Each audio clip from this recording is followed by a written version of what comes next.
오늘 우리가 함께 볼 하나님 말씀은 마가복음 6장 34절부터 44절까지 말씀입니다. 마가복음 6장 34절부터 44절까지 말씀, 우리 다 같이 한 목소리로 말씀 함께 보도록 하겠습니다. 예수께서 나오사 큰 무리를 보시고 그 목자 없는 양 같음으로 인하여 불쌍히 여기사 이에 여러 가지로 가르치시더라. 때가 저물어 가매 제자들이 예수께 나와 여짜오되 이곳은 빈들이요 날도 저물어 가니 무리를 보내어 두루 촌과 마을로 가서 무엇을 사 먹게 하옵소서. 대답하여 이르시되 너희가 먹을 것을 주라 하시니 여짜오되 우리가 가서 200데나리온의 떡을 사다 먹이리이까. 이르시되 너희에게 떡 몇 개가 있는지 가서 보라 하시니 알아보고 이르되 떡 5개와 물고기 2마리가 있더이다 하거늘 제자들에게 명하사 그 모든 사람으로 때를 지어 푸른 잔디 위에 앉게 하시니 때로 100명씩 또는 50명씩 앉은지라. 예수께서 떡 5개와 물고기 2마리를 가지사 하늘을 우러러 축사하시고 떡을 떼어 제자들에게 주어 사람들에게 나누어 주게 하시고 또 물고기 2마리도 모든 사람에게 나누시매 다 배불리 먹고 남은 떡 조각과 물고기를 12바구니에 차게 거두었으며 떡을 먹은 남자는 5,000명이었더라. 아멘. 할렐루야. 오늘 이 시간에는 드리는 자가 누리는 복이라는 말씀의 제목 가지고 우리가 함께 은혜를 나누기를 원합니다. 우리가 함께 말씀 나눌 때에 하나님의 크신 은혜가 또한 하나님의 함께 하심이 여러분들 위해 충만히 임하기를 축원해 드립니다. 우리가 지난 주일에 말씀의 나비 효과라는 제목을 가지고 함께 말씀을 나눴죠. 말씀의 나비 효과가 무엇이었습니까? 우리 안에 말씀이 들어오면, 그래서 그 말씀이 정말 내 말씀이 되면 그 말씀을 통해서 30배도, 60배도, 100배도 이러한 파급 효과를 낼 수 있다는 것이 바로 말씀의 나비 효과였죠. 그 하나님의 말씀이 내 말씀이 되기 위해 우리는 어떻게 해야 했습니까? 우리의 마음밭이 좋은 밭이 되었어야 했죠. 그래서 우리가 지난 시간에는 우리의 마음밭을 좋은 밭이 되지 못하게 하는 길가밭이나 돌짝밭이나 가시떨기가 자라는 그러한 밭들이 되지 않기 위해서 우리가 어떻게 해야 되는지에 대해서 나눴죠. 우리의 마음밭이 좋은 밭이 되기 위해서 우리는 어떻게 해야 하는가? 어떤 밭이 좋은 밭인가? 먼저 밭과 씨의 어떤 상관관계를 우리가 좀 살펴보면 씨가 뿌려졌을 때 밭이 하는 역할은 무엇일까요? 씨가 뿌려지면요, 밭은 그 씨가 자랄 수 있는 환경을 조성해 주면 되는 거예요. 물이 필요하면 물을 갖다 주고요. 양분이 필요하면 양분을 갖다 주고요. 그래서 그 씨가 잘 자랄 수 있도록, 그러니까 어떤 의미에서는 씨앗의 필요에 따라 씨앗에 순종하면 되는 거예요. 마찬가지로 우리의 마음밭에 하나님의 말씀의 씨가 뿌려졌을 때 우리의 마음밭이 좋은 밭이 되기 위해서는 우리에게 뿌려진 그 하나님 말씀이라는 씨앗에 우리라는 밭이 순종하면 되는 거예요. 이런 것을 원하면 이런 모습으로, 저런 것을 원하면 저런 모습으로 우리가 그 말씀에 따라 말씀에 순종하며 살아가면 우리가 좋은 밭이 될 수 있는 거예요.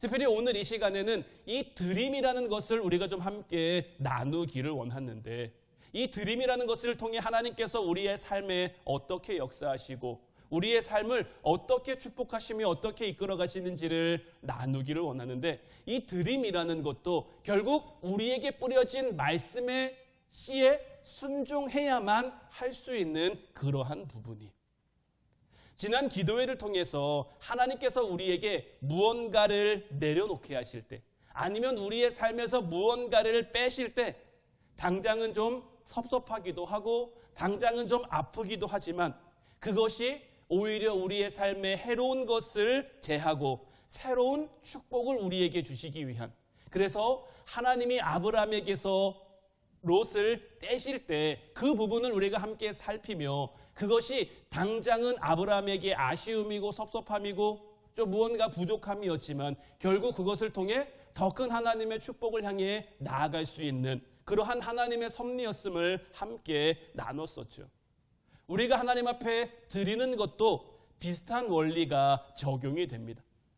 우리는 하나님이 우리에게 더해 주시거나 아니면 30배, 60배, 100배처럼 어떤 우리의 삶에 무언가를 곱해 주시는 것을 축복이라고 쉽게 생각하고 우리는 이러한 것들을 원하지, 우리 안에 있는 것들이 빼지고 우리 안에 있는 것들이 제해지고 지금 우리에 있는 것을 드리고 나누고 이렇게 될 때는 뭔가 우리가 조금은 손해보는 것 같은 그런 느낌이 들 수가 있어요. 하지만 결론부터 말씀드리면 그것을 통해서 하나님 역사하실 것이기 때문에 전혀 그렇지 않다라는 것. 우리 하나님께서는 그 드림을 통해서도 궁극적으로 우리에게 더해 주시고 곱해 주시는 분이라는 것을 늘 우리는 깨달을 수 있어야 하는 것. 하나님 앞에 이 드림을 통한 파급 효과를 나타낸 가장 확실한 말씀이 오늘 우리가 본문을 통해 함께 살펴본 오병이어의 말씀일 거예요. 보리떡 5개와 물고기 2마리로 남자만, 성인 남성만 5,000명이 먹은 놀라운 기적이죠. 성인 남성만 5,000명이었기에 성서학자들은 그곳에 모여있는 여자들이나 아이들이나 노인들의 수를 다 합했을 때는 대략 한 2만 명 정도가 되는 그러한 사람이었을 것이다 라고 추측을 하는데, 보리떡 5개와 물고기 2마리로 그곳에 모여있던 그 수많은 사람들이 먹고 모자란 것이 아니라 오히려 12바구니가 남았다는 것. 이 오병이어의 기적을 통해서 하나님이 우리에게 보여주시는 것은 드림과 나눔의 축복을 우리에게 보여주시는 것. 이 세상의 법칙은 나누면 나눌수록 내 것은 줄어들게 돼 있어요. 주면 줄수록 내 것은 없어지게 돼 있어요. 하지만 하나님의 법칙은 나누면 나눌수록, 주면 줄수록 남도 잘 살게 되고 나도 잘 살게 되는 그러한 것이 하나님의 법칙인 것. 하나님께서는 드림과 나눔을 통해서 우리의 삶에 더하시기도 하고 우리의 삶에 곱하시기도 하기 때문인 거죠. 그래서 우리에게 믿음의 눈이 있다면, 그래서 우리 가운데 역사하시는 하나님의 이 섭리를 깨닫고 발견할 수 있으면 그 드림과 나눔을 통해 우리의 삶 가운데 더함과 곱함의 축복을 이루어 갈 것이며 그것을 소망하게 될 것이며 그것을 우리가 확실히 믿기에 하나님 앞에 드림에 있어서 우리는 주저함이나 머뭇거림이 없게 될 거예요. 우리에게 주시는 그 하나님 말씀에 순종하며 나아갈 수 있게 될 거예요. 오늘 본문 37절 말씀을 보면 대답하여 이르시되 너희가 먹을 것을 주라 하시니 여짜오되 우리가 가서 200데나리온의 떡을 사다 먹이리이까.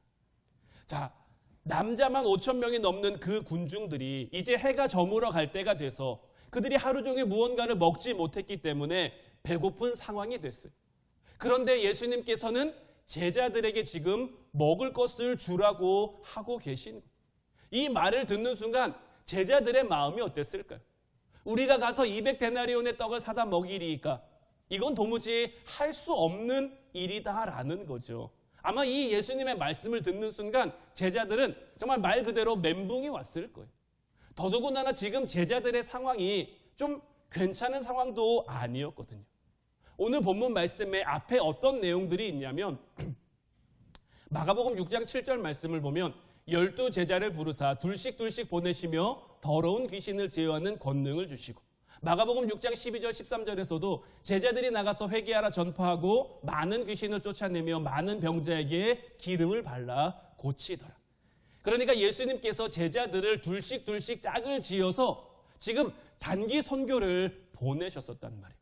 그래서 귀신을 쫓아내고 병자를 고치고 하나님 나라의 복음을 전하고 지금 제자들이 그러한 것들을 하다가 지금 이제 예수님을 만난 거예요. 쉴 틈 없이 주님을 도와 사역하고 병 고치는 사역하고 어떻게 보면 그들의 육신이 지금 지칠 대로 지쳐있는 그러한 상태란 말이에요. 이러한 상황 가운데 지금 예수님은 뭐까지 하라는 거예요? 수없이 많은 저 사람들의 먹을 것을 책임지라고 말하고 있는 거죠. 당장 제자들이 예수님의 말씀이 떨어졌으니 어떻게 할 수 있을까 생각해 봤는데 저들에게 뭔가를 먹이려면 현실적으로 200데나리온의 돈이 필요한 거죠. 당시에 1데나리온이 성인의 하루 품삯이잖아요. 그러면 200데나리온이면 거의 1년치 연봉에 맞먹는 그러한 큰 돈이란 말이에요. 지금 당장 제자들에게 그런 돈이 어디 있습니까? 돈이 없기는 군중들이나 제자들이나 다 매 한 가지인 거죠. 그런데 주님은 왜 이런 상황을 모르셨을 리가 없는데 주님은 왜 이런 일들을, 이 엄청난 일을 피곤하고 돈도 없는 제자들에게 시키셨을까? 하나님께서 우리에게 어떤 드림의 도구가 되라고 하실 때 우리도 제자들처럼 조금은 힘든 상황에 처해 있을 때가 많아요. 시간도 없고 돈도 없고 재능도 없고 그리고 내가 많이 힘들고 내 마음에 여유가 없는 그러한 상황임에도 하나님께서는 우리에게 어떤 드림의 도구가 되라고 하실 때가 있다라는 거죠. 그럴 때 우리의 마음은 어떨까요? 하나님 도대체 나한테 왜 이러시나?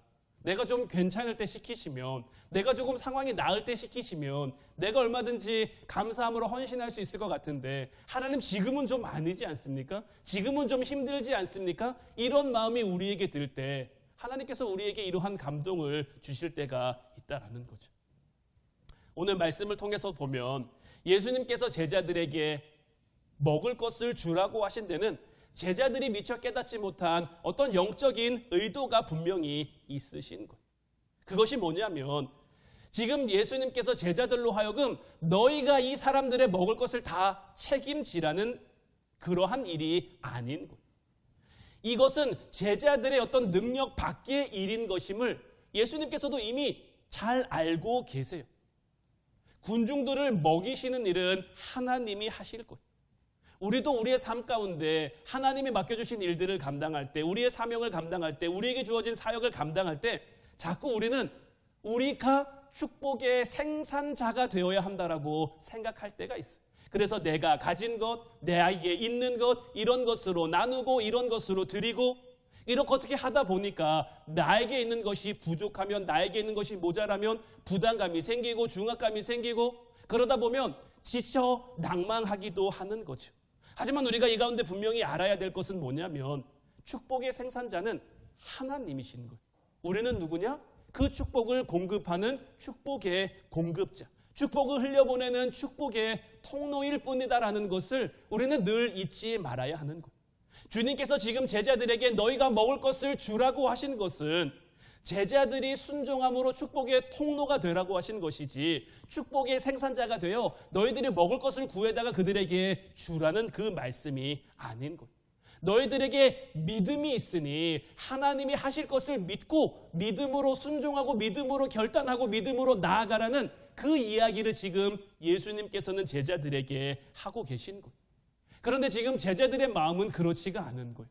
오늘 보면 35절 36절 말씀 보면 때가 저물어 가매 제자들이 예수께 나와 여짜오되 이곳은 빈들이요 날도 저물어 가니 무리를 보내어 두루 촌과 마을로 가서 무엇을 사 먹게 하옵소서. 제자들은 지금 그들의 육신도 참 피곤하고 힘들죠. 해도 지고 그들도 배가 고팠을 것이고요. 이제 그 사람들의 좀 치이는 그런 상황이 온 거예요. 그러니까 제자들은 이 무리들로부터 피하고 싶은 거죠. 이제 마주할 그 문제로부터 도망하고 싶은 그 마음이 제자들에게 있었는데 주님께서는 그들로 하여금 이 문제와 직면하게 만드신 거죠. 주님이 제자들에게 먹을 것을 주라고 하신 데는 아까 말씀드린 것처럼 너희는 이 무리와 달리 믿음이 있으니 기도하고 순종해서 하나님의 능력을 나타내라는 거예요. 지금까지 이들이 뭐 하다 왔습니까? 하나님 말씀을 전하며 귀신을 쫓아내며 권능을 행하며 병든 자를 고쳐주시며 하나님의 능력을 행하다가 왔잖아요. 지금 그들이 한 사역 가운데 뭐 하나 그들의 힘으로 할 수 있는 게 있었습니까? 뭐 하나 그들의 능력으로 할 수 있는 게 있었습니까? 귀신을 쫓아내는 것도요, 권능을 행하는 것도요, 병자를 고쳐주는 것도요, 그들이 가지고 있는 능력이 아니죠. 하나님의 능력이 그들을 통해 이 세상 가운데 나타났을 뿐인 거예요. 그러면 예수님의 이 말씀에도 그들이 통로가 돼서 하나님의 능력을 흘려보낼 수 있어야 하는데, 현실을 생각하고 현실을 바라보니까 자기들은 할 수가 없겠거든요. 현실적으로 200데나리온의 돈이 필요하거든요. 귀신을 쫓아내는 데는, 아픈 사람들을 고치는 데는 이런 생각들이 들지 않았는데, 정말 먹고 사는 것과 관련된 이 현실적인 문제 앞에서는 어쩔 수 없는 이 고민들이 생겨날 수밖에 없는 거죠. 하지만 주님께서는 이 제자들을 향해 너희가 먹을 것을 주라고 하시면서 수많은 형제를 먹이는, 수많은 형제를 배불리는 그 기적을 너희들의 믿음을 통해 행함으로 하나님의 기쁨을 누리는 자가 되라고 말씀하고 계시는 거예요. 이 드림과 나눔의 명령은 어떤 부자들이나 힘 있는 사람, 능력 있는 사람들에게만 주어지는 명령이 아닙니다. 믿음이 있는 자에게 주어지는 명령이라는 것을 우리는 깨달을 수 있어야 하는 거예요. 하나님은 하나님의 일을 행하시기 전에, 하나님의 기적을 베푸시기 전에 우리 안에 있는 이 믿음을 도구로 사용하시는 거예요. 우리에게 말씀의 씨앗을 뿌려주시고 우리의 마음밭이 좋은 밭이 되어 그 말씀에 반응할 때 우리를 통해 30배든 60배든 100배든 결실을 맺게 하시는 거예요. 오늘 이제 오병이어의 기적이 이루어지죠. 이 오병이어의 기적이 이루어짐에 있어서 가장 중요한 도구로 사용된 게 무엇입니까? 바로 말 그대로 보리떡 5개와 물고기 2마리인 것. 38절 말씀 보면 이르시되 너희에게 떡 몇 개나 있는지 가서 보라 하시니 알아보고 이르되 떡 5개와 물고기 2마리가 있더이다 하거늘. 이 보리떡 5개와 물고기 2마리의 도시락은 어디서부터 왔습니까?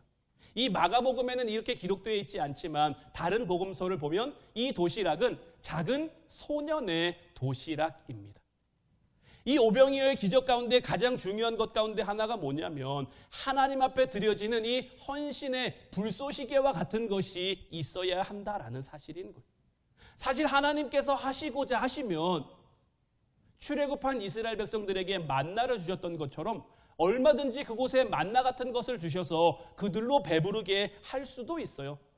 만약 아무것도 없는 그 들판에 만나가 짠 하고 내려졌으면 그 파급 효과는 훨씬 컸을 거예요. 하나님 정말 대단하시다, 하나님 정말 위대하시다, 이런 고백이 훨씬 크게 나왔을 거예요.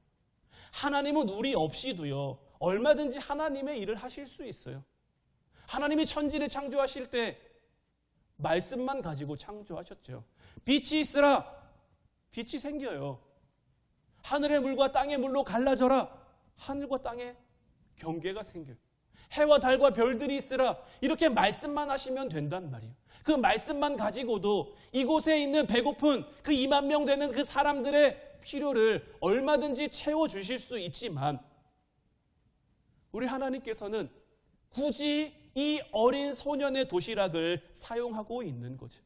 당시 이 아이가 들고 있던 이 보리떡 5개와 물고기 2마리의 도시락은 팔레스타인의 가난한 서민들이 주로 가지고 다니던 아주 평범한, 아주 보잘것없는 그러한 도시락이었습니다. 어떻게 생각해 보면 가난한 살림의 이 엄마가 이 아이를 위해 예수님 말씀 듣고 온다고 하니 정성스럽게 싸준 그 도시락이었을 거예요. 예수님 앞에 도시락을 내미는 그 아이의 손을 보시면서 예수님 어떤 마음 드셨을까요? 참 벼룩의 간을 내먹지 하는 그러한 심정이 드셨을 수도 있단 말이에요. 내가 어떻게 네 것을 뺏어 먹느냐, 야 너는 네 것으로 네가 먹어라. 굳이 그 도시락을 안 받으실 수도 있는, 어떻게 보면 그냥 현실적인 눈으로 봤을 때는 그것이 정상적인 상황인 것처럼 우리에게 보여질 수도 있거든요. 하지만 우리 하나님은 우리를 통해 일하시기를 기뻐하시는 분이기 때문에 다른 방법도 얼마든지 있으셨지만 그 작은 헌신을 통해, 그 작은 헌신을 씨앗으로 사용하셔서 하나님의 놀라운 축복을 나타내신 거죠. 그리고 그 과정에 참여한 우리도 하나님의 마음을, 하나님의 기쁨을 함께 누리게 하시는 거죠.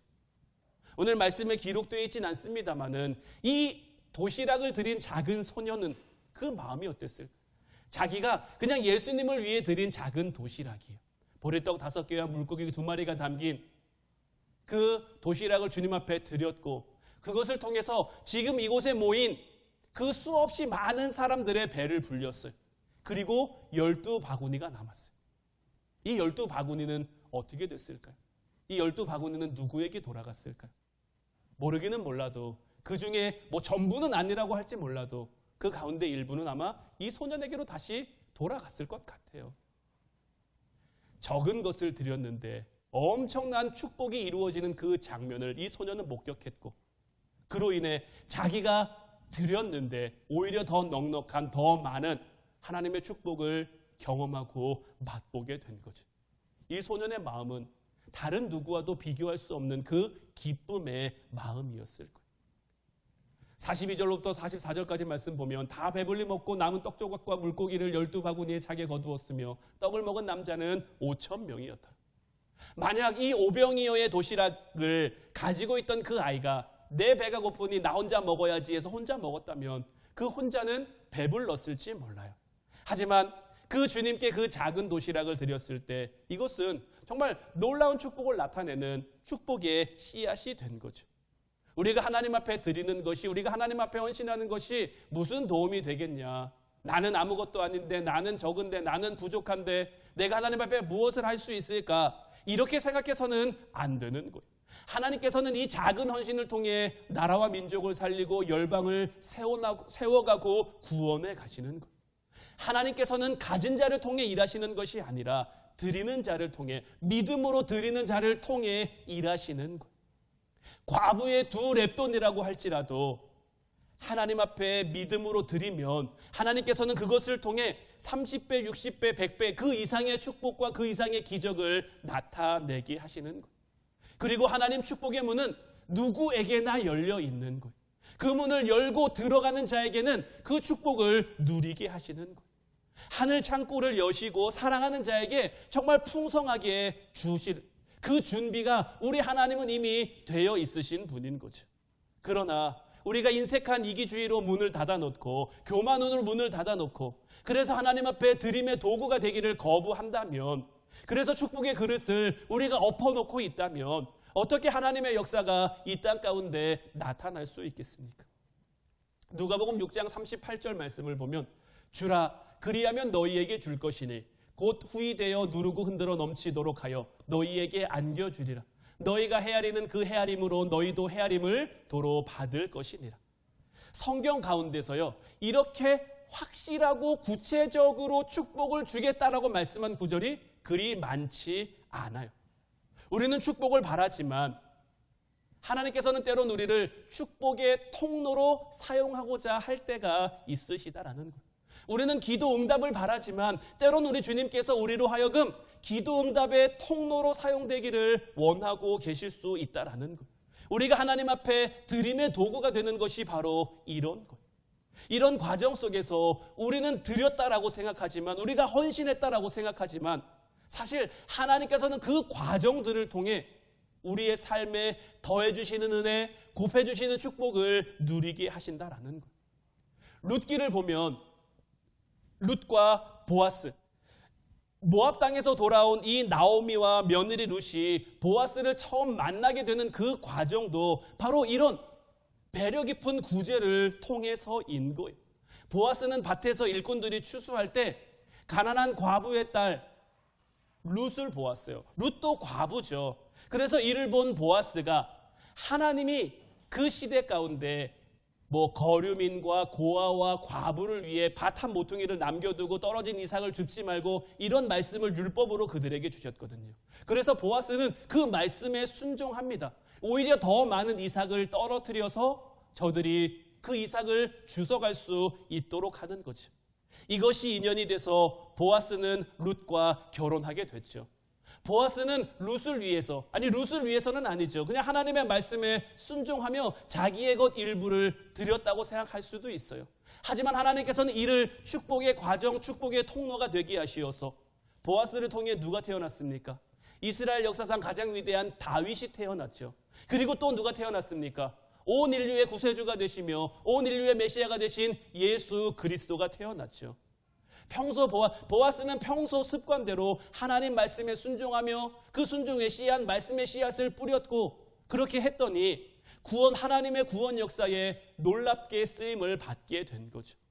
우리가 하나님의 마음을 품고 하나님의 축복을 흘려보내는 삶을 살면 어느 순간 우리 가정이, 어느 순간 우리 가문이 하나님의 역사하심 가운데 축복의 가문, 믿음의 가문, 하나님이 함께 하시며 하나님이 세워가시는 그러한 가문으로 놀랍게 세워지게 되는 거죠. 보아스의 아내 룻도 마찬가지죠. 가난하고 연약한 시어머니인 그 나오미, 떠날 수도 있었어요. 얼마든지 자기의 행복을 찾아 자기의 만족을 찾아 떠날 수도 있었지만 그 어머니 나오미를 섬김으로써 자기 자신이 하나님의 놀라운 은혜의 축복을 누릴 수 있게 된 거죠. 은혜로운 남편 보아스를 만나게 됐고요. 말씀드린 것처럼 다윗과 예수 그리스도의 선조가 됐단 말이에요. 룻은 모압 여인입니다.